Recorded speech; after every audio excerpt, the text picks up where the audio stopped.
సాయంత్రం 5 గంటలు కావస్తోంది. సమయం శీతాకాలం వెళ్ళిపోతున్నట్లు కాస్త ఉక్కపోతగానూ ఉంది పగలల్లా. సాయంత్రం అయ్యేసరికి చల్లబడింది వాతావరణం. పార్క్లో పచ్చటి లాన్ మీద కాళ్ళు బారా జాపుకొని కూర్చున్నారు మనోజ్ఞ, చంద్రిక. అప్పుడప్పుడు అలా పార్క్కో విశాలంగా ఉండే ఏ గుడికో వెళ్ళి చాలాసేపు గడపటం వాళ్ళకి అలవాటు. సినిమాలు, షికార్లు అంతగా వాళ్ళకిష్టం ఉండదు. పార్క్ నిండా జనం ఉన్నా అది విశాలంగా ఉండటం వల్ల ఆ ఇబ్బందే లేదక్కడ. పిల్లలు చాలా సందడిగా ఆడుకుంటున్నారు. అక్కడక్కడ జంటలు కూర్చుని కులాసా కబుర్లు, బుంగమూర్తి పెట్టుకోవడాలు, గుడ్లు రుముకోవడాలు చేస్తున్నారు. వీళ్ళకి కాస్త దూరంగా కూర్చున్న జంటని చూసి వాళ్ళ చేష్టలు గమనిస్తున్నారు మనోజ్ఞ, చంద్రిక. ఆమె అతడి కేసి చూస్తూ ఏదో ఉరిమి ఉరిమి మాట్లాడుతోంది. అతడు ప్రాధేయపడుతున్నట్లు చేతులు చూపిస్తున్నాడు. పాపం అయిపోయాడే కురుడు. ఏదో ప్రామిస్ చేసి ఫుల్ఫిల్ చేయలేదనుకుంటాను, వాయించేస్తోంది చంద్రిక అంది ఆ జంటని చూపి నవ్వుతూ. మనోజ్ఞ చూసి అవునన్నట్లు తలూపింది. అవునే, మనం ఇంతకాలం ఏ బాయ్ ఫ్రెండ్ని మెయింటైన్ చేయలేదేమిటి అని అడిగింది చంద్రిక సరదాగా. అవును కదా, మన మొహాలు చూసి ఎవడూ రాలేదులే. అలా ఎందుకు అనుకోవాలి, మనకి తగ్గవాడు రాలేదనుకుందాం మనోజ్ఞ అంది నవ్వుతూనే. అదొక వ్యసనం. ఆ ఫ్రెండ్షిప్లో నిజాయితీ ఉండదు. ఒకవేళ మనం నిజాయితీగా ఉందామన్నా అవతల వాళ్ళు అలా ఉండనివ్వరు. ఆ ఫ్రెండ్షిప్కి వాళ్ళు వేరే అర్థాలు తీస్తారు. అదొక ఇన్ఫాక్చుయేషన్. అందులో ఫ్రెండ్షిప్ ఉండదు చంద్రిక అంది. నువ్వన్నది నిజమేనే. అందుకు మన మానస ఇష్యూనే ఉదాహరణ. వాడెవడనో బాయ్ ఫ్రెండ్గా కొన్నాళ్ళు తిప్పుకుంది, వాడిని బకరా చేసి వదిలేసింది. ఇప్పుడు మళ్ళీ వాడితోనే తిరుగుతోంది.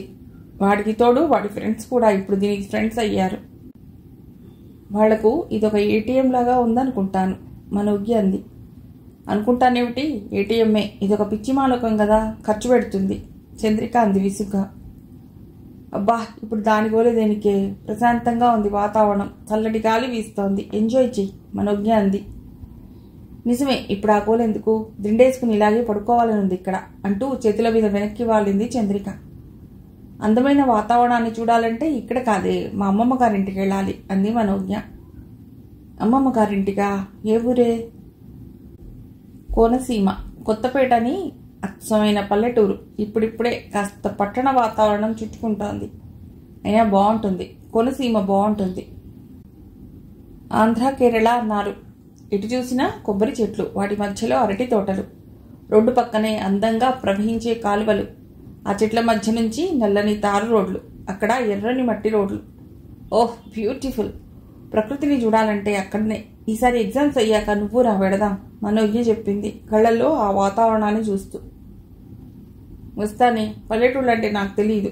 నా జీవితం అంతా ఇక్కడే, పుట్టింది, పెరిగింది, చదువుకుంది అంతా ఇక్కడే. నాన్న తాలూకు వాళ్ళెవరో వెస్ట్ గోదావరి జిల్లాలోనే ఉన్నారు. నా చిన్నప్పుడు పెళ్లికి వెళ్ళా, ఒకరోజు ఉండి వచ్చేసా అంతే. మళ్ళీ అటువైపు పోలేదు. నాన్న పోవడంతో ఆ వైపు సంబంధాలు దాదాపుగా తెగిపోయాయి. అమ్మ వైపు వాళ్ళంటూ పెద్దగా ఎవరూ లేరు. ఉన్న 4 కుటుంబాలు ఇక్కడే ఉన్నాయి. ఎప్పుడైనా ఏ శుభకార్యాలకో వెళ్ళడం తప్ప పెద్దగా రాకపోకలేవే. ఆ విషయంలో నేను ఏదో కోల్పోయినట్లు చాలాసార్లు ఫీల్ అవుతూ ఉంటాను. అమ్మ దగ్గర ఈ విషయం ప్రస్తావిస్తే బాధపడుతుంది. అందుకే ఏం మాట్లాడను. వెడదాం మీ అమ్మమ్మగారి ఊరు, హాయిగా 2 రోజులు ఉండొద్దాం చంద్రిక అంది. ఆమె బాధని మనోజ్ఞ అర్థం చేసుకుంది. బంధువుల రాకపోకలు లేకపోవటం నిజంగా బాధాకరమే. ఆ విషయం తల్లి చెప్తూ ఉంటుంది. ఏదో సందర్భం వచ్చినప్పుడల్లా, ఏ చిన్న ఫంక్షన్ అయినా మనోజ్ఞ తండ్రి తప్పనిసరిగా వెళ్ళి వస్తుంటాడు. వీలైతే భార్యని, పిల్లల్ని తీసుకెళతాడు. 2 రోజులు కాదు, 15 రోజులు ఉండొద్దాం అంది మనోజ్ఞ స్నేహితురాలు చంద్రిక భుజం మీద చేయి వేసి ఆప్యాయంగా నొక్కుతూ. అన్నాళ్ళ? అవును, ఉందాం. ఏం, ఎగ్జామ్స్ అయిపోతాయిగా, హాయిగా ఓ 15 days ఉందాం. మా అమ్మమ్మ చాలా మంచిది, సరదా అయిన మనిషి కూడా. రకరకాల పచ్చళ్ళు, కూరలు, పిండి వంటలు చేసి పెడుతుంది.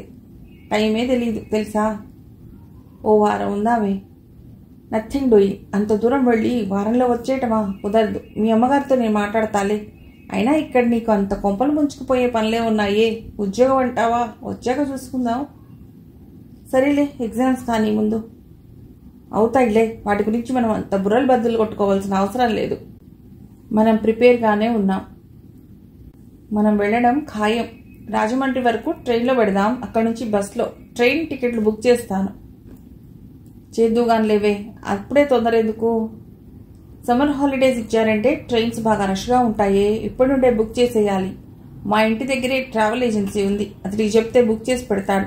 నువ్వు వేరే ప్రోగ్రాం పెట్టుకోకు, మనం కోనసీమ వెళ్ళడం కన్ఫర్మ్ చెప్పింది మనోజ్ఞ. జీవితం బోర్గా అనిపిస్తుంది చంద్రికకి. ఫలానా కారణం అంటూ ఏమీ కనిపించటం లేదు. అమ్మ తను తప్పితే మనోజ్ఞ, ఇరుగు పొరుగు వాళ్ళు, అంతకు మించి ఆత్మీయులనదగిన బంధువులు లేకపోవటం పైన చెప్పుకోలేని వెలితి ఆమె గుండెల్లో అప్పుడప్పుడు మెలిపెడుతోంది. మనోజ్ఞతో సరదాగా వెళ్లాలనే ఉంది ఆమెకు. సరే టికెట్స్ బుక్ చేయి అంది సంతోషంగా. అప్పుడప్పుడు అలా వెళుతుండాలి చందు, లేకపోతే జీవితం ఏదోగా ఉంటుంది. మీ అమ్మగారు ఒంటరి కావటం వల్ల నీకు ఈ ఇబ్బందులుంటాయి, నేను అర్థం చేసుకోగలను. కొందరు మనిషి చనిపోతే బంధుత్వాలు దూరం చేసుకుంటారు, వాళ్ళ నైజం అది. ఏ బిట్, మనం కోనసీమలో హ్యాపీగా ఓ పక్షం రోజులు గడుపుదాం చెప్పింది మనోజ్ఞ. ఆనందంగా తలూపింది చంద్రిక. ఇద్దరి మధ్య కొద్ది క్షణాలు మౌనంగా గడిచిపోయాయి. చేతుల మీద వెనక్కి వాలి కూర్చున్న చంద్రిక సర్దుకుని కూర్చుంటుంటే ఓ 30 గజాల దూరంలో ఆమెకు ప్రదీప్, ప్రభాస్ కనిపించారు. అదిగో జంటకవులు వస్తున్నారు అంది కళ్ళతోనే అటుగా చూపిస్తూ. ఎవరన్నట్లు చూసింది మనోజ్ఞ. ఓహో, వీళ్ళకి ఈస్టిక్ సెన్స్ ఉన్నదన్నమాట అంది నవ్వుతూ. ఉన్నట్టేమిటి, కచేరీలు గట్రా చూస్తున్నారుగా నవ్వుతూనే అంది చంద్రిక. ఇంతలో దగ్గరికి వచ్చిన వాళ్ళు ఈ ఇద్దరినీ చూశారు. ఓ, మీరు ఇక్కడే ఉన్నారే అన్నాడు ప్రదీప్. ఇంకా నయ్యం, పార్క్ వచ్చారా అని అడగలేదు, చంద్రిక జోక్ చేసింది. అంతా నవ్వుకున్నారు. సినిమా హాల్లో తెలిసిన వాళ్ళు కనిపించగానే సాధారణంగా వేసే ప్రశ్న సినిమాకి వచ్చారా అని. సినిమా హాల్లో సినిమాకి కాక దేనికొస్తారు అన్నది తెలియక కాదు, ఏదో పలుకరించాలి గనక పలుకరించటం. వెళ్ళిపోతున్నారా అడిగింది మనోజ్ఞ. లేదండి బాబు, ఎక్కడ కూర్చుందామని చూస్తూ నడుస్తున్నాం అంతే అంటూ ఇద్దరూ వాళ్ళకి ఎదురుగా కూర్చున్నారు. ఏమిటండి విశేషాలు, మళ్ళీ మీరు కచేరీ ఏమీ ఇవ్వలేదా? ఇస్తే మమ్మల్ని పిలవటం మాత్రం మర్చిపోకండి అన్నాడు ప్రదీప్. మొన్న అడిగారు, కానీ ఎగ్జామ్స్ అయ్యే వరకు వద్దనుకున్నాను. దానివల్ల పెద్దగా డిస్టర్బ్ అయ్యేదేమీ లేదనుకోండి అంది చంద్రిక. అఫ్కోర్స్ అదే మంచిదిలేండి. మీ లాస్ట్ సెమిస్టర్ ఎప్పుడు మనోజ్ఞ అడిగింది ప్రదీప్ని. చెప్పాడు. ఇంకో సంవత్సరం కూడా మీరు చదవాలి చంద్రిక అంది. అంతే కదా, అప్పుడు దేశం మీద పడాలి జాబ్ కోసం ప్రభాస్ అన్నాడు. స్టేట్స్ వెళ్లే ఆలోచనలేం లేవా మనోజ్ఞ అంది. నాకైతే లేవండి చెప్పాడు ప్రదీప్. నేను అంతే ప్రభాస్ అన్నాడు. అదేమిటి, అందరూ పాస్పోర్ట్ మేళాలో వేలకు వేలు పాస్పోర్ట్లు తీసేసుకుంటుంటే మీరేమిటి స్టేట్స్కి వెళ్ళనంటున్నారు చంద్రిక అడిగింది నవ్వుతూ. కేవలం డబ్బు సంపాదించుకోవడానికైతే అక్కడికి వెళ్ళాలి. మా ఫ్రెండ్ చెప్పాడు, ఓ యంత్రంలా పనిచేయాలనుకుంటే వెళ్ళాలని. ఇక్కడిలా మంచి ఫ్రెండ్స్, బంధువులు, అభిమానాలు, ఆత్మీయతలు, హాయిగా అలా వెళ్ళి చాయ్ తాగి రావడాలు ఏమీ ఉండవుట. అదొక ప్రత్యేకమైన జీవితం. నాకు అలా ఉండాలని లేదు, ఇలా సరదాగా గడపాలనుంది. మా అమ్మ, నాన్న, చెల్లి అందరితో హ్యాపీగా ఉండాలనుంది. అఫ్కోర్స్ కొందరికి అక్కడ బాగుండవచ్చు, ఆ జీవితం స్వర్గతుల్యంగా ఉండవచ్చు. కానీ నేను ఇమడలేననిపిస్తోంది అవన్నీ వింటుంటే చెప్పాడు ప్రదీప్. వాడు చెప్పిన దానికి నేను సమర్థిస్తాను, నాది అదే ఆలోచన అన్నాడు ప్రభాస్. వాళ్ళ మాటలకు మనోజ్ఞ, చంద్రిక ఆశ్చర్యంగా చూశారు వాళ్ళకేసి. ఎల్కేజీలో చేరినప్పుడే తమ బిడ్డని ఏం చదివించాలో పేరెంట్స్ ఫిక్స్ అయిపోతున్నారు. వాళ్ల భావాలు వీళ్ల మీద రుద్దుతూ కనీసం పిల్లల అభిప్రాయాలు గాని అభిరుచులు గాని వాళ్ళు తెలుసుకోవటం లేదు. Bad luck. ఆ విషయంలో నేను అదృష్టవంతురాల్ని. మా అమ్మ నన్ను ఏం చేస్తావే అని అడిగి నా ఇష్టానికి వదిలేసింది. డిగ్రీలోనూ అంతే, ఆఖరికి ఇంటర్లోనూ ఏ గ్రూప్ తీసుకోవాలన్నది నా ఇష్టానికే వదిలేసింది చంద్రిక అంది తల్లిని లోపలే అభినందిస్తూ. దాదాపు నేను అంతే, నాన్న ఏం చదువుతావే అని అడిగి మరీ నన్ను చదివిస్తున్నారు మనోజ్ఞ చెప్పింది. ఒక రకంగా మేమిద్దరం అందుకు భిన్నంలేండి. మమ్మల్ని అడగకుండానే ఎంసెట్కి వెళ్ళమన్నారు మా డాడీస్. తర్వాత ఇంజనీరింగ్ షరామామూలే ప్రదీప్ చెప్పాడు భుజాలు ఎగరేసి నవ్వుతూ. అఫ్కోర్స్ వాళ్ళ అభిప్రాయాలు మనం గౌరవించాలి కదా మనోజ్ఞ అంది. అంతేనండి, గౌరవించాం. ఇంజనీరింగ్లో చేరాం. ఇంకో 7 ఏడాది గడిస్తే గానీ ఇది పూర్తవ్వదు ప్రభాస్ అన్నాడు కాస్త నీరసంగా. మా వాడికి ఇప్పుడే నీరసం వచ్చేస్తాం చూసారా ప్రదీప్ అన్నాడు ప్రభాస్ భుజం తడుతూ. నిజంరా, బోర్గానే ఉంది. మా నాన్న ఇంజనీరింగ్ అనగానే ఇంకా 4 ఏళ్లు చదవాలా అనిపించింది. ఆ మాట మా అమ్మ దగ్గర అంటే ఎంతనా 4 ఏళ్ళు ఇట్లే తిరిగిపోతాయి అంది. తిరగటం లేదు, బోరు కొడుతోంది చిరాగ్గా మొహం పెట్టన్నాడు ప్రభాస్. మా డాడీ అంటుంటారు, మా చిన్నప్పుడు ఇన్ని పుస్తకాలు లేవురా, ఏదో 4 నోట్స్లు 4 టెక్స్ట్ బుక్స్, ఓ రఫ్ నోట్స్ బుక్ తీసుకెళ్లేవాళ్ళు. ఇప్పుడేంట్రా చిన్న క్లాసులకు కూడా ఇంతింతలా పుస్తకాలు అని. అలాగని ఏమన్నా ఎడ్యుకేషన్ బ్రహ్మాండంగా ఉందా అంటే అది లేదు. ఇంగ్లీష్ మీడియం స్కూల్లే కానీ వాడికి ధారాళంగా ఇంగ్లీష్లో మాట్లాడటం కూడా రాదు. జస్ట్ ముక్కున పట్టిన 4 ముక్కలు తప్ప, ప్రదీప్ అన్నాడు. అవును, అప్పటి ఎడ్యుకేషన్కి ఇప్పటి ఎడ్యుకేషన్కి చాలా తేడా ఉంది. అప్పుడు నాలెడ్జ్ బేస్డ్ ఎడ్యుకేషన్, ఇప్పుడు ర్యాంకుల బేస్డ్ ఎడ్యుకేషన్, మనోజ్ఞ అంది. ఎగ్జాక్ట్లీ, సరిగ్గా చెప్పారు. స్కోరింగ్ సబ్జెక్ట్ అని తెలుగు బదులు సంస్కృతం చెప్తున్నారు. అటు సంస్కృతం రాదు, ఇటు తెలుగు రాదు. ఉభయభ్రష్టం, ఉప్పర సన్యాసం అవుతున్నారు. పైగా మా వాడికి తెలుగు రాదండి అని చెప్పడం ఇప్పుడు ఫ్యాషన్ అయిపోయింది కూడా, ప్రదీప్ అన్నాడు.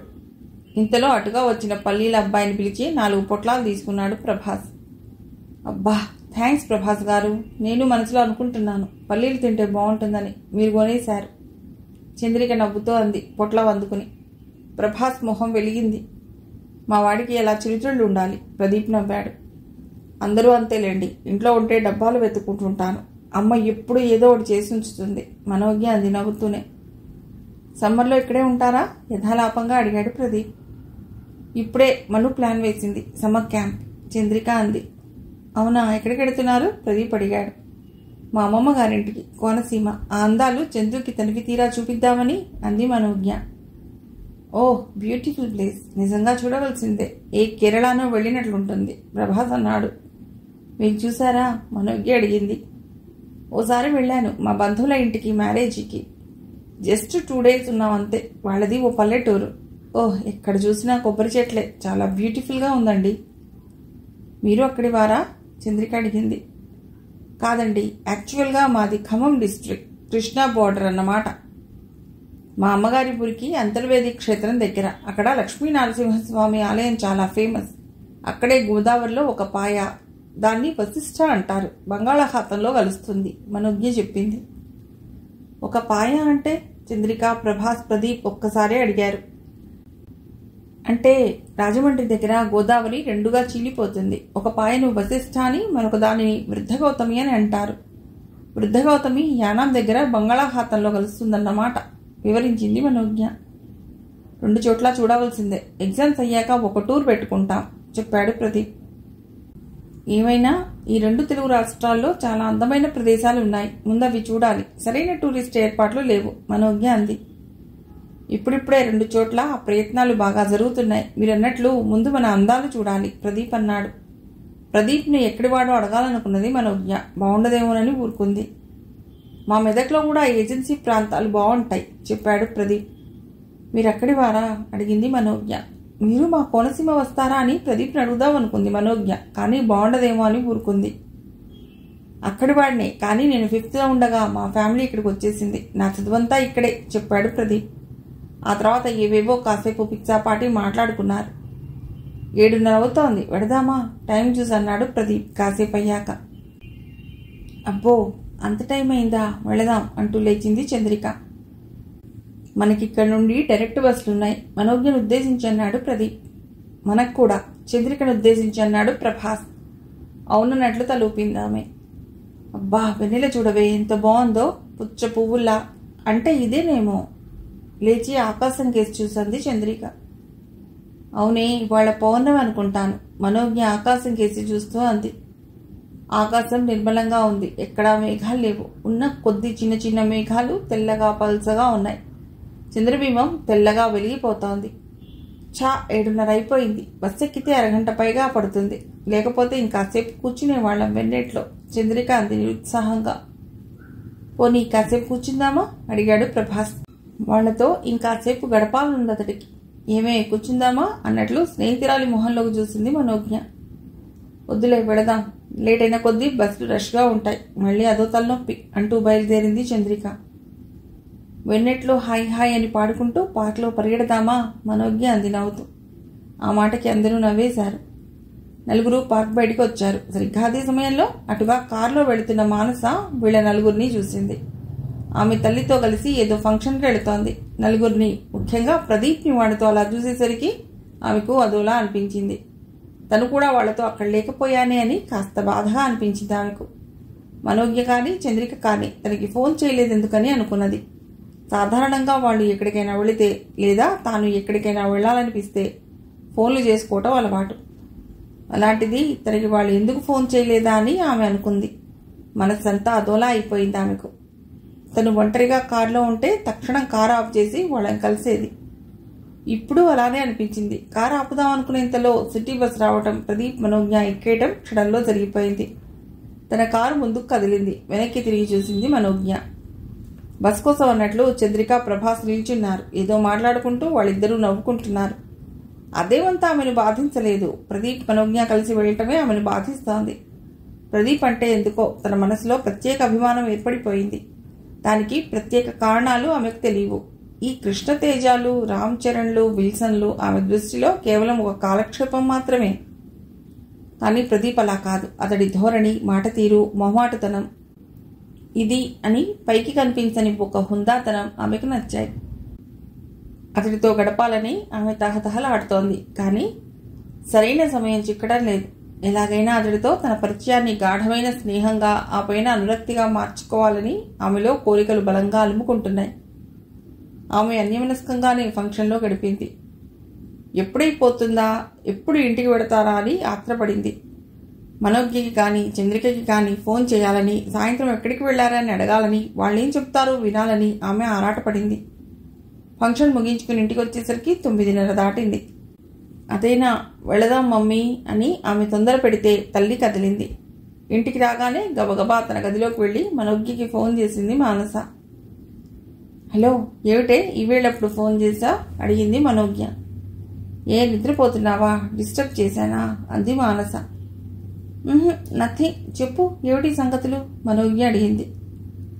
ఊరికేనే, సాయంత్రం ఎక్కడికి వెళ్ళారు? మీకు ఫోన్ చేద్దాం అనుకున్నాను, ఎక్కడికైనా వెళదామని. కానీ ఎక్కడికో ఫంక్షన్కి వెళ్ళాలని మమ్మీ అంటే అటు వెళ్ళాను అంది మానస. చందు నేను ఏమీ తోచక అలా పార్కుకు వెళ్ళాం చెప్పింది మనోజ్ఞ. ఇద్దరే వెళ్ళారా? తనలో కుతూహలాన్ని కప్పిపుచ్చుకుంటూ అడిగింది మానస. వెళ్ళింది ఇద్దరమే. అక్కడ ప్రదీప్, ప్రభాస్ కలిశారు. ఏవేవో కబుర్లు కాసేపు. 7:30కి ఎవరి దారి వాళ్ళది నవ్వుతూ చెప్పింది మనోజ్ఞ. ఆ మాటకి మానస మనస్సు కాస్త తేలిగ్గా అనిపించింది. వాళ్ళు ఒకళ్ళకొకళ్ళు ఫోన్ చేసుకుని కలిసి వెళ్ళలేదు. యాదృచ్ఛికంగా అక్కడ కలిశారు. తర్వాత ఏవో చిట్ చాట్ మాట్లాడి ఫోన్ పెట్టేసింది మానస. మళ్ళీ ఫోన్ చేతిలోకి తీసుకుంది, చంద్రికకి చేయాలని, ఆమె ఏం చెప్తుందో వినాలని. ఏమిటి, నిద్ర రావటం లేదా? ఇప్పుడు ఫోన్ చేసావు అడిగింది కాస్త కసిరినట్లు చంద్రిక. రావడం లేదు, నీతో చిట్ చాట్ చేద్దామని అంది మానస. సంతోషించానులే గాని ఎందుకు ఫోన్ చేసింది? నిజంగా ఏమీ లేదే, ఊరకనే చేశాను. ఇప్పుడే మనుకి చేశాను. సాయంత్రం మీరు పార్క్కి వెళ్ళారట కదా? బోర్ కొడితే వెళ్ళాం. అక్కడ ప్రదీప్, ప్రభాస్ కలిశారు. కాసేపు కబుర్లు. నువ్వెక్కడికి వెళ్ళావు? కొత్త బేకరీ ఏదైనా నెట్లో వెతికి వెళ్ళావా? అదేం కాదే, మా మమ్మీతో ఫంక్షన్కి వెళ్ళాను. మీరు పార్క్లో ఉన్నారని తెలీదు, లేకపోతే అటే వచ్చేదాన్ని. ఏదో అనుకోకుండా వెళ్ళానులే. ఇంకేంటి విశేషాలు? ఏం లేవు. సరే, good bye, good night. Phone పెట్టేశాక అన్యమనస్కంగా ఉండిపోయింది మానస చాలాసేపు. ఫలానా అని చెప్పలేదు గాని ప్రదీప్ ఆమె కళ్లల్లో మెదులుతున్నాడు. మంచం మీద అటు ఇటు చిరాగ్గా దొర్లింది. ఓ అరగంటకి ఆమెకు నిద్ర పట్టేసింది. ఉదయం 11 గంటలు అవుతోంది. దాదాపుగా క్లాసులు అయిపోవడంతో పెద్దగా కాలేజీలో పనేం లేదు. ఇంట్లో ఉబుసుపోక కాలేజీకి వచ్చింది మనోజ్ఞ. బస్సు దిగి నెమ్మదిగా నడుచుకుంటూ గేట్ సమీపించి చంద్రిక కోసం ఎదురు చూస్తూ నిల్చుంది. 20 నిమిషాలు గడిచినా ఆమె రాలేదు. వస్తానని చెప్పి ఇంకా రాలేదేమిటా అని ఫోన్ చేద్దాం అనుకుని సెల్ ఫోన్లో చంద్రిక నెంబర్ చూస్తుండగా ఫోన్ రింగ్ అయింది. చూస్తే అది చంద్రిక నుండి వచ్చిన ఫోన్. ఆన్ చేసి హలో అనేలోగానే కంగారుగా చంద్రిక మాట వినిపించింది. మను, అమ్మకి బాగాలేదే, ఆఫీస్లో పడిపోయిందిట. ఆఫీస్ వాళ్ళు హాస్పిటల్లో చేర్చారట. నేను ఎడుతున్నాను, నువ్వు వచ్చేయి. ఇంతకీ ఎక్కడున్నావు అడిగింది చంద్రిక. కంగారు పడికే, వచ్చేస్తున్నాను. నేను ఇప్పుడే కాలేజీకి వచ్చేస్తున్నాను. మనోజ్ఞ సెల్ ఆఫ్ చేసి బయలుదేరబోతూ క్షణం ఆగింది. ఎందుకో ప్రదీప్కి కూడా చెప్తే బాగుండదనిపించింది. జస్ట్ తోడుగా ఉంటాడని అనుకుంది. మళ్ళీ ఎందుకులే అని ఆగింది. కానీ ఇద్దరూ ఆడవాళ్లు, ఎందుకైనా మంచిదని ఇక ఆలోచించకుండా ప్రదీప్కి ఫోన్ చేసింది. ప్రదీప్ గారు ఎక్కడున్నారు అని అడిగింది. కాలేజీలో జస్ట్ ఫస్ట్ అవర్ అయింది. చెప్పండి, ఏమిటి కంగారుగా ఉన్నట్లున్నారు? ఆమె స్వరంలో ఉన్న కంగారు గ్రహించి ప్రదీప్ అడిగాడు. ఇంపార్టెంట్ క్లాసా? నథింగ్, ముందు ఏమిటో చెప్పండి విషయం. చంద్రిక మదర్కి బాగలేదు, హాస్పిటల్లో చేర్చారు. నేను ఎడుతున్నాను, వస్తారేమోనని. ష్యూర్, వస్తున్నా. మీరెక్కడున్నారు? కాలేజీ గేట్ దగ్గర ఉన్నాను. జస్ట్ 5 minutes వచ్చేస్తున్నాను. ఫోన్ కట్ చేశాడు. ప్రభాస్కి చెప్పాడు. ఇద్దరూ బయలుదేరి హడావిడిగా మనోజ్ఞ దగ్గరికి వచ్చారు. ప్రభాస్ ఆటో పిలిచాడు. ఏ హాస్పిటల్ అని అడుగుతూ చెప్పింది మనోజ్ఞ. ముగ్గురు ఆటోలో బయలుదేరారు. అసలేం జరిగిందిటా అడిగాడు ప్రదీప్. చంద్రిక చెప్పిన విషయం వివరించింది మనోజ్ఞ. అప్పుడు రద్దీ సమయం కాకపోవడంతో అరగంటలో హాస్పిటల్కి వెళ్లారు. రిసెప్షన్ దగ్గర అడుగుదామని ప్రదీప్ వెళుతుంటే ఎదురొచ్చింది చంద్రిక. మీరు వచ్చారా? Thank you. అమ్మ ఐసీయూలో ఉంది, హార్ట్ స్ట్రోక్ అంటున్నారు, చంద్రిక చెప్పింది. ఆ మాట అంటున్నప్పుడు ఆమె కళ్ళల్లో గిర్రున నీళ్లు తిరిగాయి. ఓదార్పుగా మనోజ్ఞ ఆమె భుజం చుట్టూ చేతులు వేసి ఊరుకోమన్నట్లు వెన్ను మీద రాసింది. కంగారు పడకండి, ఏం కాదు, ఇన్ టైంలో తీసుకొచ్చారనుకుంటాను. డాక్టర్ని కలుద్దాం, ప్రదీప్ ఓదార్పుగా అన్నాడు. ఏం కాదు చంద్రిక గారు, మీరు వరీ అవ్వకండి. ఇక్కడ నాకు తెలిసిన డాక్టర్ ఒక ఆయన ఉన్నారు, మా బంధువే, కనుక్కుంటాను అంటూ రిసెప్షన్లో ఆ డాక్టర్ గురించి అడిగి వచ్చి ప్రభాస్ అన్నాడు. వార్డులో ఉన్నారట, వెళ్ళి ఆయన తీసుకొస్తాను. ఆయన కరెక్ట్ ఇన్ఫర్మేషన్ ఇస్తారు, మీరు వరీ అవ్వకండి అంటూ ఆ డాక్టర్ కోసం వెళ్ళి 15 గంటలో ఆయన్ని వెంట పెట్టుకుని వచ్చాడు. పేషెంట్ పేరు అడిగి తెలుసుకుని ఆయన ఐసీయూ వైపు వెళ్ళాడు. ఆయన వెనుకే వీళ్ళు వెళ్లారు. ఐసీయూ బయట నుండి చూశారు. బీపీ రీడింగ్కి సంబంధించిన వైర్లు ఆమె ఒంటి నిండా ఉన్నాయి. బెడ్ మీద కళ్ళు మూసుకుని పడుకుని ఉన్నది చంద్రిక తల్లి జానకి. 10 నిమిషాలకి ప్రభాస్ బంధువు డాక్టర్ ఐసీయూ నుండి బయటికి వచ్చి చెప్పాడు. నథింగ్ టు వరీ, హార్ట్ అటాకే వచ్చింది, కానీ చాలా మైల్డ్గా వచ్చింది. కొందరు తట్టుకుంటారు, ఈవిడ బలహీనంగా ఉన్నందువల్ల తట్టుకోలేకపోయారు. 2 days ఐసీయూలో ఉంచి అబ్జర్వ్ చేస్తారు. ఆ తర్వాత అవసరమైతే మరో 2 రోజులు రూమ్లో ఉంచుతారు. నేను మళ్ళీ వచ్చి చూస్తాలే, డోంట్ వరీ. మరి నేను వెళ్ళనారా ప్రభా? అలాగే అంకుల్, అవసరమైతే వచ్చి కలుస్తాలే అన్నాడు ప్రభాస్. ఆయన వెళ్ళిపోయాడు. మరోసారి డోంట్ వరీ అని చెప్పి. డాక్టర్ గారు అన్నట్లు ఆంటీ చాలా బలహీనంగా ఉంటారుగా, తట్టుకోలేకపోయారు. నువ్వేం కంగారు పడకు అని ఓదార్చింది చంద్రికను మనోజ్ఞ. నలుగురు ఐసీయూకి కొంచెం ఆవలగా ఉన్న కుర్చీలో కూర్చున్నారు. చంద్రిక మధ్య మధ్య కళ్ళు తుడుచుకుంటూనే ఉంది. మనోజ్ఞ ఆమె భుజం చుట్టూ చేయి వేసి ఓదారుస్తూనే ఉంది. అలా వెళదాం అన్నట్లు ప్రభాస్ కళ్ళతో సంజ్ఞ చేయడంతో లేచి వెళ్ళాడు ప్రదీప్. ఏ లేదురా, ఆమె దగ్గర డబ్బు ఉందో లేదో, ఎందుకైనా మంచిది ఓ 5,000 డ్రా చేసుకొద్దాం అంటూ దగ్గరలోని ఏటీఎంకి తీసుకెళ్లాడు ప్రభాస్. అవునరా, నా అకౌంట్లో కూడా డ్రా చేద్దాం ప్రదీప్ చెప్పి తన అకౌంట్లో 3,000 ఉంటే డ్రా చేశాడు. బైక్ చేతిలో ఉంటే ఎందుకైనా మంచిదిగా, సచిన్ని ఫోన్ చేస్తాను బైక్ ఇచ్చి వెళ్ళమని చెప్పాడు ప్రభాస్. అవునరా, ఫోన్ చేయి అన్నాడు ప్రదీప్. సచిన్కి ఫోన్ చేసి విషయం చెప్పి బైక్ ఇచ్చి వెళ్ళమని చెప్పాడు ప్రభాస్. 15 గంటలో ఇద్దరూ వచ్చారు హాస్పిటల్కి. ఏంటే, ఏమన్నా తిన్నావా? ప్రదీప్ వాళ్ళు వచ్చాక అడిగింది చంద్రికను మనోజ్ఞ. కాలేజీకి వద్దామని టిఫిన్ తిన్నానే చెప్పింది చంద్రిక. సరే పద, కాఫీ తాగొద్దాం బలవంతంగా లేపింది చంద్రికను మనోజ్ఞ. నలుగురు బయటికి వచ్చి పక్కనున్న క్యాంటీన్కి వెళ్లారు. చంద్రిక మనసుని కాస్త తేలికపరుద్దామని ఆమె తీసుకొచ్చింది. అంతకుమించి కాఫీ తాగడం ముఖ్యం కాదని ప్రదీప్కి ప్రభాస్కి అర్థమైంది. ప్రభాస్ వెళ్లి కాఫీ తెచ్చాడు. అమ్మ దేని గురించైనా బాధపడుతోందా? కాఫీ సిప్ చేస్తూ నెమ్మదిగా అడిగింది మనోజ్ఞ. బాధ అంటూ ఏమీ లేదు, అప్పుడప్పుడు బంధువుల గురించే అంటుంటుంది, ఒక్కళ్ళు రావటం లేదని చెప్పింది చంద్రిక. దానికోసం బాధపడటం ఎందుకండి, వస్తే వస్తారు అన్నాడు ప్రభాస్. అతని మాటలకు ఆ విషయం అడిగి తప్పు చేశానా అన్నట్లు చంద్రిక మొహంలోకి చూసింది మనోజ్ఞ. ఆమె అదేం పట్టించుకున్నట్లు లేదు. నాన్న పోయిన దగ్గర నుండి బంధువులు దూరం అయ్యారండి, అది అమ్మకి దిగులు. నేను చాలాసార్లు చెప్పాను ఆ సంగతి వదిలేయమ్మా అని, కానీ ఆమె బాధ ఆమెది చెప్పింది చంద్రిక. ఈ బంధువులకి బుద్ధి లేదండి, ఎందుకు కోపగిస్తారో తెలీదు విసుక్కున్నాడు ప్రభాస్. ప్రదీప్కి ఏం మాట్లాడాలో అర్థం కాలేదు, మౌనంగా ఉండిపోయాడు. నలుగురు లేచి హాస్పిటల్లోకి వెళ్లారు. వీళ్లు వెళ్లగానే జానకి గారి తాలూకు వాళ్ళెవరు అంటూ రిసెప్షన్లో పిలిచారు. చంద్రిక లేచి వెళ్ళింది. ఆమె వెంట ముగ్గురు వెళ్లారు. ఓ 5,000 కట్టమన్నారు. ఆమె బ్యాగ్లో చూసింది. 3,000 ఉన్నాయి. అప్పటికే ఆమె 3,000 కట్టింది. ఏటీఎంకి వెళ్ళాలి అంటున్న చంద్రికని అడిగాడు ప్రదీప్. ఏమన్నా పే చేయమన్నారా అని. అవునండి, 5,000 పే చేయాలట, డ్రా చేయాలి అంటూ అనుమానంగా చెప్పింది చంద్రిక. తల్లి అకౌంట్లో అంత ఉన్నది లేనిది ఆమెకు తెలియదు. దాంతో తన దగ్గరున్నది తీసి ప్రభాస్కి ఇచ్చాడు ప్రదీప్. ప్రభాస్ దానికి ఓ 2,000 కలిపి కట్టేశాడు. చంద్రిక ఏదో అంటున్నా వినిపించుకోకుండా. ముందు పని కానివ్వండి, తర్వాత చూసుకుందాం ప్రదీప్ అన్నాడు చంద్రికతో.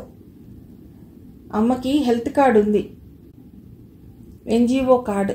హడావుడిలో తేవడం మర్చిపోయాను, ఇంటికి వెళ్ళి తీసుకురావాలి. తర్వాత రియంబర్స్మెంట్ చేసుకోవచ్చుట. చంద్రిక కృతజ్ఞతగా అంది. మనోజ్ఞకి బ్యాంక్ అకౌంట్ ఉంది కానీ అందులో పెద్దగా అమౌంట్ ఉండదు. కావాల్సింది తండ్రిని అడిగి తీసుకుంటుంటుంది. నలుగురు వచ్చి కూర్చున్నారు. ఎవరికి ఏమీ మాట్లాడుకోవటానికి మాటలు లేనట్లు మౌనంగా కూర్చున్నారు. 1/2 గంట గడిచింది. ఎగ్జామ్స్ అవ్వగానే ఏదైనా చిన్నదైనా ఉద్యోగం చూసుకుని చేరిపోవాలి. అమ్మని జాబ్ మానిపించేసి రెస్ట్ తీసుకోమనాలి. నిశ్శబ్దాన్ని భంగపరుస్తూ అంది చంద్రిక. ఆ మాట విన్నాడు ప్రదీప్. జాబ్లో చేరాలన్న ఆమె అవసరాన్ని కాదనలేడు, కానీ తల్లిని జాబ్ మానిపించేయాలన్న ఆలోచన అతడికి సరైనదిగా అనిపించలేదు. మీరు జాబ్లో చేరండి, కాదనటం లేదు, కానీ మీ అమ్మగారిని జాబ్ మానిపించాలనుకోవటం కాదండి.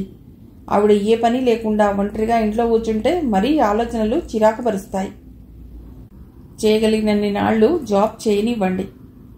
ఆఫీస్కి వెళితే నలుగురిలోనూ పడితే మనసు ప్రశాంతంగా ఉంటుంది అన్నాడు ప్రదీప్. అవునే, ఆ విషయంలో మీ అమ్మగారిని ఒత్తిడి చేయకు. ప్రదీప్ గారు చెప్పింది సరైనది. అయినా ఇప్పుడు ఆ సంగతి ఎందుకు? ఇంకా మన ఎగ్జామ్స్ అవ్వాలి. అమ్మ ఇంటికి వచ్చి కొన్నాళ్ళు రెస్ట్ తీసుకోవాలి. అప్పుడు ఆలోచిద్దాం పరిస్థితులు బట్టి. ఇప్పుడు అవన్నీ ఆలోచించకు మనోజ్ఞ అంది. అలాగే అన్నట్లు తలాడించింది చంద్రిక. మళ్ళీ నలుగురి మధ్య మౌనం ఆవహించింది. ఇంతలో సచిన్ వచ్చాడు. బైక్ కీస్ ప్రభాస్కి ఇచ్చాడు. చంద్రిక దగ్గరకు వచ్చి పలుకరించాడు.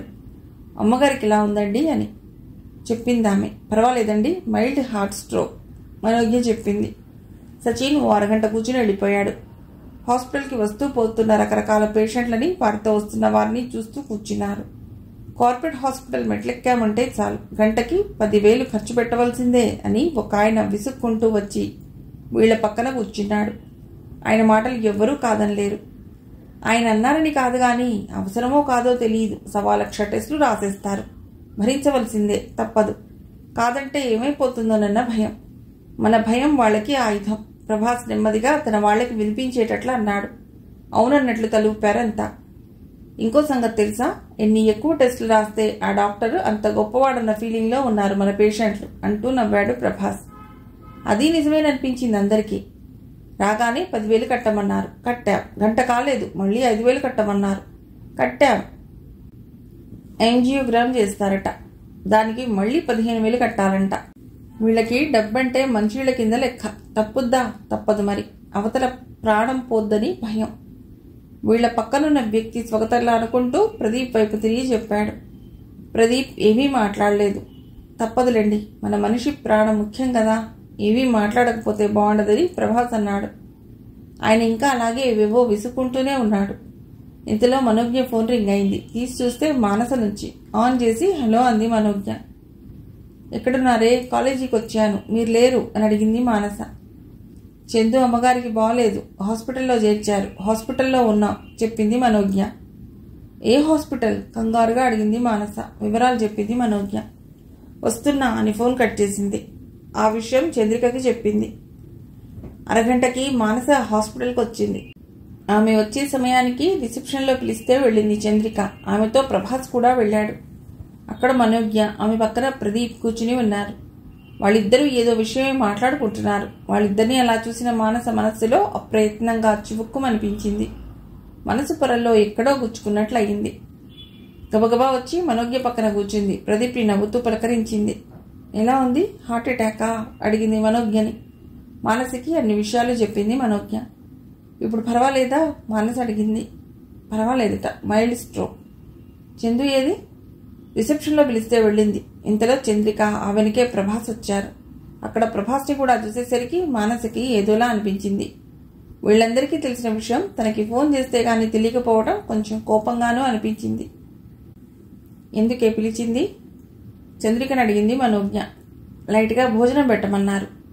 నువ్వు వెళ్ళి వంట చేస్తే వాళ్ళ? మనోజ్ఞ అడిగింది. అవసరం లేదు, వాళ్లే పెడతారు. జస్ట్ మనకి చెప్పారంతే. ఇంటికి వెళ్ళి హెల్త్ కార్డు తేవాలి. సరే నువ్వు వెళ్ళినా మేము ఇక్కడే ఉంటాం చెప్పింది మనోజ్ఞ. అవును మీరు వెళ్ళండి, మేము ఉంటాం ప్రదీప్ అని. అవును ఎలా వెళతారు అని అడిగాడు. ఆటోలో పోయేస్తాను, పెద్ద దూరం కాదు, జస్ట్ హాఫ్ అన్ అవర్ అంటూ వెళ్ళబోతున్న చంద్రికను ఆపాడు ప్రభాస్. మీకు అభ్యంతరం లేకపోతే బైక్ ఉంది, సచిన్ ఇచ్చి వెళ్ళాడు, అవసరమైతే వాడుకోమని. బైక్ మీద వెళదాం అన్నాడు కొంచెం మొహమాట పడుతూ. అవునే బైక్ మీద వెళ్ళు, తొందరగా వచ్చేయచ్చు మనోజ్ఞ చెప్పింది. చంద్రిక కాస్త మొహమాట పడింది. మనోజ్ఞ అనటంతో ఇక ఆలోచించకుండా సరే పదండి అంది ప్రభాస్ని. ప్రభాస్ మనస్సు ఎగిరి గంతేసింది. కానీ పైకి అదేమీ కనిపించనివ్వకుండా వెళ్ళాడు. వాళ్ళు వెళ్ళాక ముగ్గురు అలా కుర్చీలో మౌనంగా కూర్చుండిపోయారు. అప్పుడు సమయం 1 గంట దాటుతోంది. కుర్చీలో వెనక్కి వాలి కళ్ళు మూసుకున్నది మనోజ్ఞ. ఆమె మనసులో ఏవో ఆలోచనలు అలల్లా సాగుతున్నాయి. ప్రశాంతంగా సాగిపోతున్న జీవితాలలో ఏవో సుడిగుండాలు. భర్త లేకపోయినా, బంధువర్గం ఎవ్వరూ సహాయ సహకారాలు అందించకపోయినా ధైర్యంగా జీవితం సాగిస్తున్న జానకికి ఈ రోగం ఏమిటి? ఇప్పుడు పెద్ద పెద్ద వాళ్ళకి రావాల్సిన జబ్బులు సామాన్యులకి, నిరుపేదలకి వచ్చేస్తున్నాయి. ఆ జబ్బుల్ని వాళ్లేం తట్టుకుంటున్నారో లేదో గాని సర్వం వ్యాపారమయమైపోయిన ఈ రోజుల్లో కార్పొరేట్ రంగు వేసుకున్న హాస్పిటల్స్ రోగిని పిండి మరీ గుంజేస్తున్నాయి. ఆంటీకి హెల్త్ కార్డు ఉంది కనుక సరిపోయింది, అదే మన కుటుంబానికైతే ఏమిటి పరిస్థితి? ఆ ఆలోచన రాగానే మనోజ్ఞ ఒళ్ళు గగురు పొడిచింది. అలాంటి ఆలోచనలు భరించలేనట్లు చటుక్కున కళ్ళు తెరిచింది.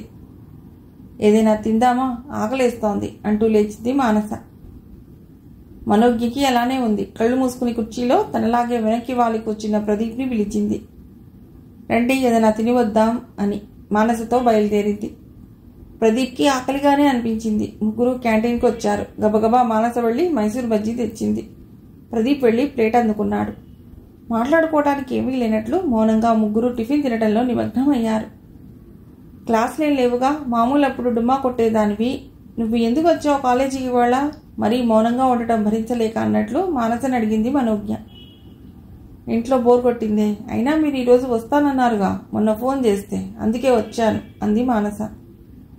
నేను కాలేజీకే వచ్చాను, ఇంతలో చందు నుండి ఫోన్ వచ్చింది, ఎందుకైనా మంచిదని ప్రదీప్ గారికి ఫోన్ చేశాను చెప్పింది మనోజ్ఞ. నాకు చేయవచ్చుగా, మనసులో ఉన్న ఉక్రోషం బయటపెట్టేసింది మానస. హడావుడిగా వచ్చేసా, తర్వాత నెమ్మదిగా ఫోన్ చేద్దాం అనుకుంటున్నాను, ఈలోగా నువ్వే వచ్చేసావు. టిఫిన్ తినడం అయింది ముగ్గురిది. ఇంకేమైనా తిందామా అడిగింది మానస. ఇక నాకేం వద్దు మనోజ్ఞ చెప్పింది. నాకు వద్దండి అంటూ లేచాడు. కౌంటర్ దగ్గరికి వెళ్ళి కాఫీ తీసుకుందామని ప్రదీప్. మానస అడ్డం పడి తనే డబ్బులిచ్చి కాఫీకి టోకెన్లు తీసుకుంది. పర్వాలేదు ప్రదీప్ గారు, ఇది ఇవాళ డబ్బులు రేపు వాడదు, పాచిపోతాయని, అంచేత అవి ఇవాళే ఖర్చు చేసేయాలి. వాళ్ళ నాన్న మల్టీ మిలియనీర్ మనోజ్ఞ అన్నది నవ్వుతూ. మానస భుజాలు ఎగరేసింది నవ్వుతూ. ప్రదీప్ చిన్నగా నవ్వుకుంటూ వచ్చి మనోజ్ఞ ఎదురుగా కూర్చున్నాడు. దానికి ఎన్నిసార్లు చెప్పినా అంతే, మంచినీళ్ళలా డబ్బు ఖర్చు పెడుతుంది గొడిగినట్టు అంది మనోజ్ఞ.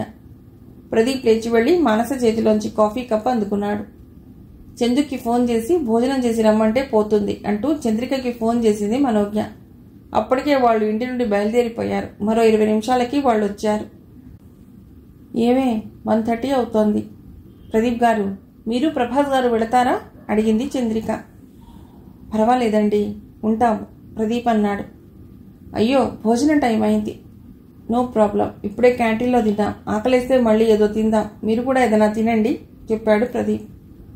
అవునే, నువ్వు ప్రభాస్ గారు ఏదైనా తినిరండి, అసలు నేను ఇంటి దగ్గర ఫోన్ చేసి రమ్మందాం అనుకునే ఫోన్ చేశాను. సరే ఏదో తినరండి మనోజ్ఞ చెప్పింది. వెళ్ళరా ప్రభా ప్రదీప్ అన్నాడు. అతడు పెడితే చంద్రిక కూడా పెడుతుందని. ఇద్దరూ క్యాంటీన్కి వెళ్లారు. నిజానికి ప్రభాస్కి చాలా ఆకలిగా ఉంది. తల్లి అనారోగ్య పరిస్థితి వల్ల ఆకలిగా ఉన్నా చంద్రికకి అది తెలియటం లేదు. క్యాంటీన్లో ఆమె వారిస్తున్నా వినకుండా ప్రభాస్ వెళ్లి టిఫిన్ టోకెన్ తీసుకున్నాడు. ఆమెను ఏమీ అడగకుండా తనే 2 ప్లేట్లలో వడ తెచ్చాడు. నాకు పెద్దగా ఆకలి లేదండి, మీరు ఒక వడ తీసుకోండి అంటూ ఒక వడ అతడి ప్లేట్లో వెయ్యబోయింది చంద్రిక. అతడు 2 చేతులు అడ్డం పెట్టాడు. మీకు ఆకలిగా ఉంది, కానీ బాధల్లో లేనట్లుంటుంది, తినండి అన్నాడు. ఆమె ఇంకేం మాట్లాడకుండా తిన్నది. తర్వాత టీ తాగొచ్చారు. 5 కూర్చున్నారు. ఒకసారి రిసెప్షన్ దగ్గరికి వెళ్ళి వచ్చింది చంద్రిక. ఒకవేళ తనను పిలిచారేమో కనుక్కునేందుకు. అప్పుడు సమయం 2:30 గంటలు కావస్తోంది. మీరు వెళ్ళండి ప్రదీప్ గారు అని అనాలనుకుని ఏమనుకుంటారోనని నెమ్మదిగా మనోజ్ఞతో అన్నది. చాలాసేపటి నుండి ఉన్నారు. ప్రదీప్ గారిని ప్రభాస్ని వెళ్ళమందామా అని. ఆమె ఎటూ చెప్పలేకపోయింది. ఈలోగా మానస లేచింది. నేను వెళతానే, సాయంత్రం వస్తాను అంది. సాయంత్రం మళ్ళీ ఏం వస్తావు లేవే, అవసరమైతే నేనే ఫోన్ చేస్తాను, వద్దు గాని వెళ్ళు చెప్పింది మనోజ్ఞ. మానస వెళ్ళిపోయింది. ఆమెకు హాస్పిటల్ అంటే ఒక రకమైన ఎలర్జీ. ఎక్కువసేపు ఉండలేదు. మందుల వాసన ఆమె భరించలేదు. అందుకే వచ్చిన దగ్గర నుండి ఆమె కర్చీఫ్ ముక్కుకు అడ్డు పెట్టుకునే కూర్చుంది. మీరు వెళతారా? ఎంతసేపు కూర్చుంటారు? ఇక ఉండబట్టలేక అంది చంద్రిక. మేము వెళ్ళటం సరే, రాత్రి మాట ఏమిటి? హాస్పిటల్లో ఉండాలిగా మనోజ్ఞ అంది. ఉండాలి, నేనుంటాను చెప్పింది చంద్రిక. ఒక్కదానివి ఏముంటావు? నేను ఉంటాలే మనోజ్ఞ అంది. నువ్వు పొద్దునగా వచ్చిందానివి, ఇంట్లో కంగారు పడరు అడిగింది చంద్రిక. లేదు, ఇంటికి ఫోన్ చేసి చెప్పాను ఆంటీ గురించి. నాన్న వస్తానన్నారు, నేనే వద్దన్నాను. మనందరం ఉన్నాం కదా అని మనోజ్ఞ అంది. మేము ఉంటామండి, అవసరానికి మరో మనిషి ఉండటం మంచిది ప్రభాస్ అన్నాడు. అవునండి, మేము ఇంటికి వెళ్ళి చేసే అర్జెంటు పనేం లేదు ప్రదీప్ అన్నాడు. ఇంతమంది ఎందుకండి, నేను ఉంటాను చాలు చంద్రిక మొహమాటంగా అంది. పోనీ ఓ పని చేద్దాం, నేనుంటాను, మీరిద్దరూ ఇంటికి వెళ్ళండి అన్నాడు ప్రభాస్. పర్వాలేదురా, నీ కంపెనీగా నేనుంటాను అన్నాడు ప్రదీప్. మొత్తానికి నలుగురు హాస్పిటల్లో రాత్రి ఉండాలని నిర్ణయించుకున్నారు. రాత్రి 9 గంటలు కావస్తుంటే క్యాంటీన్ మూసేయడంతో ఓ ఫర్లాంగు దూరం నడుచుకుంటూ వెళ్ళి అక్కడున్న హోటల్లో ఏదో తినొచ్చారు. అంతకీ ఆకలేస్తే అర్ధరాత్రి రోడ్ సైడ్ హోటళ్లు ఉండనే ఉంటాయి అన్నాడు ప్రభాస్. ఎప్పుడైనా సెకండ్ షో మూవీకి వెళ్ళినప్పుడు అలా వేడివేడి ఇడ్లీలు తినటం ప్రభాస్కి ప్రదీప్కి అలవాటు. నలుగురు బయట ఉన్న కుర్చీలో కూర్చున్నారు. ఏవేవో కబుర్లు చెప్పుకున్నారు చాలాసేపు. కాలేజీ మీద, చదువుల మీద, ఫ్రెండ్స్ మీద సాగాయి ఆ కబుర్లు. ఆ మాటల్లో వాళ్ళకి టైం తెలియలేదు. అంతేకాదు, పగలు డల్గా ఉన్న చంద్రిక కొంచెం తేరుకుంది. వాళ్ళు తనకి అంత అండగా ఉన్నందుకు ఆమెకు ధైర్యం వచ్చింది. ఎవరికైనా జీవితంలో ఇలాంటి ఫ్రెండ్స్ ఉండాలని మనసారా కోరుకున్నదామె. దానికి తోడు రాత్రి 7 గంటలకు తన తల్లి బాగా కోలుకున్నదని, రేపు ఎల్లుండిలలో డిశ్చార్జ్ చేయవచ్చునని సిస్టర్ చెప్పటం కూడా ఆమె తేరుకోవటానికి మరో కారణం. ఆ మాట విన్నాక అందరూ ఆనందించారు. 12 గంటల సమయంలో ప్రభాస్, ప్రదీప్ అలా బయటికి వెళ్ళి టీ తాగి వేడిగా ఇడ్లీలు పార్సల్ తెచ్చారు. మొహమాట పడుతూనే తిన్నారు మనోజ్ఞ, చంద్రిక. మీకు బాగా శ్రమిస్తున్నాను అంది చంద్రిక. మీ అమ్మగారు బాగా కోలుకున్నాక మంచి ట్రీట్ ఇవ్వండి అన్నాడు ప్రభాస్. తప్పకుండా, ఆంటీ వారంలో కోలుకుంటారు అంది మనోజ్ఞ. ష్యూర్, డెఫినెట్గా కోలుకుంటారు. అప్పుడు చంద్రిక గారికి మనమే మంచి ట్రీట్ ఇవ్వాలి అన్నాడు ప్రదీప్. ఆంటీ చాలా వెరైటీగా మంచి మంచి కూరలు చేస్తారు. So delicious. ఆంటీ చేతి వంట తినవలసిందే మనోజ్ఞ చెప్పింది. అవును, మా అమ్మ కిచెన్ క్వీన్ చంద్రిక నవ్వుతూ చెప్పింది. అమ్మయ్య, ఇప్పుడు చంద్రిక గారు నవ్వారు. పొద్దుడు నుంచి పాపం ఆమె చాలా దిగులుగా ఉన్నారు ప్రభాస్ అన్నాడు ఆమె మొహంలోకి చూస్తూ. నిజమేనే, ఉదయం నుండి నువ్వు చాలా డల్గా ఉన్నావు. సిస్టర్ చెప్పిన న్యూస్తో నీ మొహం కాస్త తెరిపిన పడింది మనోజ్ఞ అంది. అమ్మకి ఇలా ఉంటుందోనని చాలా భయపడ్డాని. అమ్మకి ఏదైనా అయితే ఇక నాకెవరు దిక్కు బాధగా అంది చంద్రిక. ఏం కాలేదు కాదు, ఇక నువ్వు ధైర్యం తెచ్చుకో ఆమెను దగ్గర తీసుకుంటూ చెప్పింది మనోజ్ఞ. టైం 3 గంటలు కావస్తుంటే ప్రదీప్ అన్నాడు. మీరిద్దరు లోపలికి వెళ్ళి అక్కడ పేషెంట్ల కోసం వచ్చిన వారు పడుకున్న చోట కాసేపు పడుకోండి. మేము ఇలా కునుగు తీస్తాం, మాకు అలవాటే కుర్చీలో పడుకోవటం అని. వాళ్ళిద్దరూ లోపలికి వెళ్ళి కాస్త ఖాళీగా ఉన్న చోట టైల్స్ మీద పడుకున్నారు. ఇందాక ఇంటికి వెళ్ళినప్పుడు 2 దుప్పట్లైనా దేవలసింది, ఆ ధ్యాస లేదు నాకు కింద పడుకుంటూ అంది చంద్రిక. ఏం పర్వాలేదు లేవే అంది మనోజ్ఞ. మనోజ్ఞకి నిద్ర రాలేదు. ఆ మాటకొస్తే చంద్రికకి నిద్ర రాలేదు. ఇద్దరూ కళ్ళు మాత్రం మూసుకుని పడుకున్నారు. చంద్రిక బాధపడుతున్నట్లు, ఆంటీకి ఏదైనా అయితే పాపం ఆమె ఒంటరిది అయిపోతుంది. అప్పుడు నిజంగా దానికి దిక్కెవరు? కారణాలేమిటో తెలియదు కానీ బంధువులు దూరంగా ఉన్నారు. అప్పుడు దీని పరిస్థితి ఏమిటి? ఆ పరిస్థితి వస్తే చంద్రికను తనతోనే ఉంచుకోవాలి. కానీ ఆ పరిస్థితి రాకూడదు భగవంతుడా, రాకూడదు. మనస్సులో ఆదుర్దాపడింది మనోజ్ఞ. 1 గంటకి మాగన్నుగా నిద్ర పట్టింది. తెల్లవారుతుంటే ఆయా వచ్చి అందరినీ లేపేసింది. ఇద్దరూ బయటికి వచ్చారు. అక్కడ కుర్చీలో వెనక్కి వాళ్ళని నిద్రపోతున్న ప్రదీప్, ప్రభాస్ కనిపించారు. మీ అందరినీ ఇబ్బంది పెడుతున్నానే, పాపం వాళ్ళు చూడు కుర్చీలో ఎంత అవస్థ పడుతున్నారో. రాత్రంతా జాగారం చేసి ఉంటారు నొచ్చుకున్నది చంద్రిక. వాళ్ళు ఇబ్బంది పడుతున్న మాట నిజమే, కానీ ఇలాంటి సందర్భాల్లో తప్పదు మరి మనోజ్ఞ అంది. ఇద్దరూ వచ్చి వాళ్ల పక్కన ఖాళీగా ఉన్న కుర్చీల్లో కూర్చున్నారు. అలికిడికి వాళ్ళిద్దరూ లేచారు. రాత్రి అసలు నిద్రపోయారా అడిగింది చంద్రిక. నవ్వేశాడు ప్రభాస్. మేమైనా కాస్త నడుం వాల్చాం, మీరు కుర్చీల్లో ఇలా. ఐఎమ్ సారీ ప్రభాస్ గారు, మీకు చాలా ట్రబుల్ ఇస్తున్నాను అంది చంద్రిక. అబ్బిబ్బే, అలాంటిదేమీ లేదండి, మాకు ఇలా కుర్చీల్లో పడుకోవటాలు గట్రా అలవాటే. నెవర్ మైండ్, సర్దుకుని కూర్చుంటూ అన్నాడు ప్రదీప్. రండి కాస్త కాఫీ తాగొద్దాం అంటూ లేచింది చంద్రిక. నలుగురు వెళ్ళి కాఫీ తాగాకన్నాడు ప్రదీప్. డూ వన్ థింగ్, మీ ఇద్దరు ఇంటికి వెళ్ళి ఫ్రెష్ అయ్యి రండి, మీరు వచ్చాక మేము వెడతామని. అవునే, మనం ఫ్రెష్ అయ్యి వద్దాం, ఆంటీకి వేరే శారీ కూడా తెద్దాం చెప్పింది మనోజ్ఞ. చంద్రిక తలూపింది. తర్వాత వాళ్ళిద్దరూ బయలుదేరారు. మనోజ్ఞని తన ఇంటికి వెళ్ళి రమ్మన్నది చంద్రిక. 1 గంటలో తయారై చంద్రిక వచ్చేసింది హడావుడిగా. ప్రదీప్ని ప్రభాస్ని వెళ్ళమంది. మీరు కాలేజీకి వెళ్ళాలనుకుంటాను, వెళ్ళండి పర్వాలేదు అని చెప్పింది. కాలేజీలో క్లాసులేం లేవండి, ఇంట్లో కూర్చుని చేసేదేముందని చిట్ చాట్ కోసం పెడుతున్నాం, చిన్న చిన్న డౌట్స్ ఉంటే తెలుసుకుంటున్నాం అంతే చెప్పాడు ప్రభాస్. మను వస్తుంది నాకు తోడుగా, మీరంత హడావుడిగా రానక్కర్లేదు చెప్పింది చంద్రిక. ఓకే, వీలుని బట్టి చూస్తానులేండి, మా ఇల్లు ఇక్కడికి దగ్గరే, ప్రదీప్ ఇల్లే దూరం అని చెప్పి వెళ్ళిపోయారిద్దరు. అప్పుడు సమయం 8 గంటలు కావస్తోంది. ఓ పావు గంట అయిపోయాక సెక్యూరిటీని బతిమాడి ఐసీయూలోకి వెళ్ళింది తల్లి దగ్గరికి. ముందు రోజు ఆమె శరీరం మీద ఉన్న నివాయిల్లు ఇప్పుడు లేవు. మనిషి కూడా కాస్త తేరుకున్నట్లుంది. కంగారు పడిపోయావా ఆవిడ కూతురు చేయి పట్టుకుని అడిగింది. చంద్రిక కళ్ళల్లో నీళ్లు తిరిగాయి. తమాయించుకున్నది. ఎలా ఉందమ్మా అని అడిగింది. పర్వాలేదురా, కంగారు పడకు, డాక్టర్లు ఏమన్నారు అడిగింది ఆమె. ఓ 2 రోజులు చూసి పంపేస్తారట. ప్రభాస్ గారని, అదే ఆ రోజు కచేరీకి వచ్చారే మా కాలేజీ వాళ్ళు, ఆయనకు తెలిసిన డాక్టర్ గారు వచ్చి నిన్ను చూసి చెప్పారు. ఇక్కడ డాక్టర్లు అదే అనుకుంటుంటే విన్నాను. ఓ 2 రోజులు ఇబ్బంది పడు, వచ్చేస్తాను. ఇబ్బంది ఏం లేదమ్మా, నిన్నంతా మనోజ్ఞ, ప్రభాస్ గారు, ప్రదీప్ గారు ఇక్కడే ఉన్నారు. పొద్దున్నే ఇంటికి వెళ్ళొస్తామన్నారు. పాపం వాళ్ళందరికీ శ్రమ ఇస్తున్నా నిర్వేదంగా అన్నదావిడ. చాలా మంచివాళ్ళమ్మా. ఇంతలో సిస్టర్ అందరినీ బయటికి వెళ్ళమని చెప్పింది. డ్యూటీ డాక్టర్ వస్తున్నారని, ఎవ్వరూ ఉండకూడదని. చంద్రిక బయటికి వచ్చి కూర్చున్నది. ఆమె మనసంతా శూన్యం ఆవహించుకున్నట్లయిపోయింది. అలాగని ప్రశాంతంగా ఉండదని కాదు, అంతరాంతరాళల్లో ఏదో దిగులు. అమ్మని సుఖపెట్టాలి. నాన్న పోయినప్పటి నుండి అమ్మ ఒంటరిదైపోయింది. ఉద్యోగం తను తప్ప వేరే ప్రపంచం లేనట్లు బతుకుతోంది. తాతల నాటి ఆస్తిలో తనకేమీ వద్దని అన్నీ వదులుకున్న బంధువులకి నాన్న మీద ఎందుకు కోపమో అర్థం కావటం లేదు. నాన్న పోయిన తర్వాత బంధుత్వాలు కొనసాగిస్తే ఆ ఆస్తి కోసం తాము ఎక్కడ యాగి చేస్తామోనని వాళ్ళకి భయం కాబోలు. అందుకే తమకు వాళ్ళు దూరంగా ఉన్నారా? ఆమె ఆలోచనలు అలా సాగుతున్నాయి. ఇంతలో ఐసీయూలోంచి సిస్టర్ వచ్చి జానకి గారికి టిఫిన్, కాఫీ కానీ పాలు కానీ ఇమ్మని చెప్పడంతో చంద్రిక లేచి క్యాంటీన్కి వెళ్లబోతుంటే మానస నుంచి ఫోన్ వచ్చింది. తాను టిఫిన్ తెస్తున్నానని, 10 నిమిషాల్లో హాస్పిటల్ దగ్గర ఉంటానని అన్నట్లుగానే 10 నిమిషాల్లో ఆమె కారులో వచ్చింది టిఫిన్ తీసుకుని. ఆమె చాలా తెచ్చింది. ఏమిటే ఇంత తెచ్చావు అని చంద్రిక అడిగితే, నీకు, మనుకి, ప్రభాస్ గారికి, ప్రదీప్ గారికి అని చెప్పింది. తల్లికి టిఫిన్ తినిపించి వచ్చింది చంద్రిక. అవుట్ పేషెంట్లు ఒక్కొక్కరే వస్తూ హాల్ నిండిపోతోంది. 9:30 కావటంతో హాల్లో పేషెంట్లు వాళ్లతో వచ్చిన వారితో నిండిపోయింది. 10 గంటల సమయంలో మనోజ్ఞ, ఆమె తల్లిదండ్రులు లక్ష్మణరావు, కనకవల్లి వచ్చారు జానకిని చూడటానికి. అదే సమయంలో ప్రభాస్, ప్రదీప్ కూడా వచ్చారు. ఉదయం 10 గంటల సమయం. చాయ్ తాగుతూ కెఫేలో కూర్చున్నారు రామ్ చరణ్, విల్సన్, కృష్ణతేజ. అక్కడ వాళ్ళు రెగ్యులర్గా కలుసుకుంటారు. ఎంతసేపు కూర్చున్నా ఎవ్వరూ అభ్యంతర పెట్టరు. అక్కడ చరణ్కి ఖాతా కూడా ఉంది. ఒక్కోసారి గంటల సేపు అక్కడ కూర్చుని వరుసగా 3-4 చాయ్లు తాగిన సందర్భాలు ఉన్నాయి.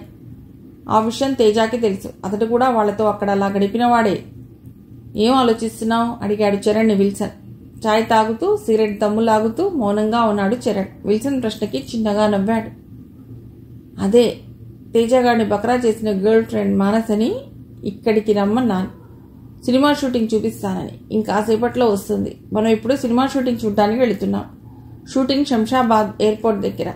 అమ్మడికి ఇష్టమైన హీరో ఎగరేసుకుంటూ వస్తుంది. వట్టి షూటింగేనా, మరేదన్నా చేద్దామా అని అన్నాడు చరణ్ కూల్గా. అతడు ఎంత కూల్గా చెప్పినా తేజ దృష్టిలో ఆ మాటలు చాలా క్రూరంగా అనిపించాయి. కొంచెం భయపడ్డాడు. కానీ పైకి ఏమీ కనిపించనీయకుండా అన్నాడు, ఏం చేద్దామని? ఏం చేద్దామో నువ్వు చెప్పరా తేజను ఉద్దేశించి అడిగాడు చరణ్. ఆ ప్రశ్నకి తేజ ఉలిక్కి పడ్డాడు. అంతలోనే తేరుకుని అడిగాడు, నువ్వేం చేయాలనుకుంటున్నావు అని. అదే ఏం చేద్దాం? ప్రశ్న రెట్టించాడు చరణ్. దాన్ని విల్సన్ ఏదో అనబోతుంటే కళ్ళతోనే వారించాడు చరణ్. నాకేం తెలుసు, నువ్వేదో ప్లాన్ వేసి ఉంటావు కదా అన్నాడు తేజ. వెంటనే చరణ్ మాట్లాడలేదు. సిగరెట్ దమ్ము లాగుతుండిపోయాడు. కాసేపు ముగ్గురి మధ్య మౌనం ఆవహించింది. కొంపదీసి ఏ లాడ్జ్కైనా తీసుకువెళ్ళి ఏదైనా చేయాలనుకుంటున్నాడా అని లోపల అనుకున్నాడు తేజ. అప్పుడే వద్దులే, పిట్ట ఇప్పుడే దారిలో పడుతుంది. జాగ్రత్తగా డీల్ చేయాలి, లేకపోతే ఎగిరిపోతుంది.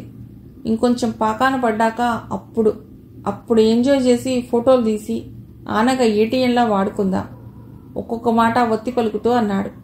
ఆ మాటతో తేజ ఊపిరి పీల్చుకున్నాడు. ప్రస్తుతానికి ఏవీ కాకపోతున్నందుకు. విల్సన్ ఆ సీను మనసులోనే ఊహించుకుని ముఖంలో ఆనందం వ్యక్తం చేశాడు. చాయ్ కిక్కులేదురా అన్నాడు చరణ్. విల్సన్ వెయిటర్ని పిలిచి 3 స్ట్రాంగ్ టీలు చెప్పాడు. మరో అరగంటకి మానస వచ్చింది అక్కడికి. ఏ బేబీ, ఇంటి దగ్గర నుంచేనా? ఉత్సాహంగా ప్రశ్నించాడు రామ్ చరణ్. ఇంటి దగ్గర నుంచే బాబు. ఎక్కడ నా ఫేవరెట్ హీరో? వస్తూనే అడిగింది మానస నవ్వుతూ. ముందు చాయ్ కొట్టు, తర్వాత బైక్ మీద పెడదాం. శంషాబాద్ ఎయిర్పోర్ట్ దగ్గర షూటింగ్ అన్నాడు రామ్ చరణ్. చాయ్ వద్దు, పెడదాం పదండి, తొందర చేసిందామె. చరణ్ బైక్ మీద మానస కూర్చుంది. విల్సన్ బైక్ మీద కూర్చున్న తేజాకి అదోలా అనిపించింది. తనకి బైక్ ఉంటే ఆమెను ఎక్కించుకునేవాణ్ణి కదా అని బాధపడిపోయాడు. 30 గంటలో వాళ్ళు సినిమా షూటింగ్ జరుగుతున్న చోటికి వెళ్లారు. కానీ తనకి అంత పలుకుబడి ఉంది, ఇంత పలుకుబడి ఉంది అని ఫోన్లో చరణ్ చెప్పిన సీన్ అక్కడ కనిపించలేదు మానసకి. ఎవరో తెలిసిన వాళ్ళు ఉన్నారన్నావు? మానస అడిగింది చరణ్ని. అతడు అటూ ఇటూ తచ్చాడుతుంటే వెయిట్ అన్నట్లు సైగ చేసి ఎవరికో ఫోన్ చేశాడు. ఏదో అవస్థపడ్డాడు. ఓ కో డైరెక్టర్ బాగా ఫ్రెండ్ నాకు. వాడు ఇవాళ అనుకోకుండా రాలేదు. అయినా నో ప్రాబ్లం, మనం లోనికి వెళ్లి షూటింగ్ చూస్తాం అన్నాడు చరణ్. తర్వాత ఎలాగో జనాన్ని తప్పించుకుని లోపలికి వెళ్లారు. అక్కడ ఓ పాట షూటింగ్ జరుగుతోంది. మానస ఫేవరెట్ హీరో ప్రభాస్తో షూటింగ్. ఆమె తెగ సంబరపడిపోయింది. చరణ్ చేతులు పట్టేసుకుని థ్యాంక్ యూ అంటూ కృతజ్ఞతలు చెప్పేసింది.